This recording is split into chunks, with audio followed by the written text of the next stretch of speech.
পার্টির অন্যতম সদস্য জাতীয় কংগ্রেসের মতিউর রহমানের নামে আমি প্রস্তাব এই প্রস্তাব আমি সমর্থন করছি।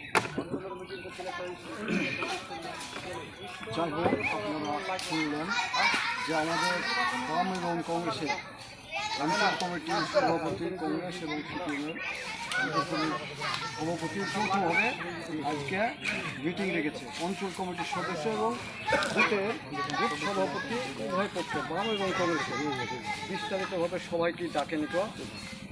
যাই হোক, আজকে আমরা মিটিং এখনই শুরু করছি। আপনারা জানেন যে আগামী 7 মে আমাদের মুর্শিদাবাদ লোকসভা কেন্দ্রের লোকসভা ভোট। এই ভোটে আমাদের কালীনগর টু গ্রাম পঞ্চায়েত এলাকায় বাম এবং কংগ্রেস আমরা যারা সক্রিয় কর্মী আছি, আমাদের দায়িত্ব এবং কর্তব্য হলো আমরা পঞ্চায়েতে যে ভোট পেয়েছি তার থেকে আরও বেশি ভোট আমাদেরকে এই কালীনগর টু গ্রাম পঞ্চায়েত থেকে বেশি করে ভোট দিতে হবে।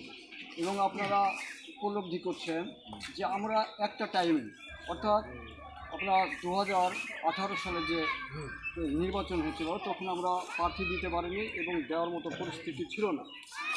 এবং একতরফাভাবে তৃণমূলের মেম্বার বলেন, ত্রিস্তর পঞ্চায়েতে, গ্রাম পঞ্চায়েত বলেন, পঞ্চায়েত সমিতি বলেন, জেলা পরিষদ বলেন, রাজ্য বলেন, সবই তারা ভোট পেয়েছিলেন, কারণ তারা ভোটটা করেনি।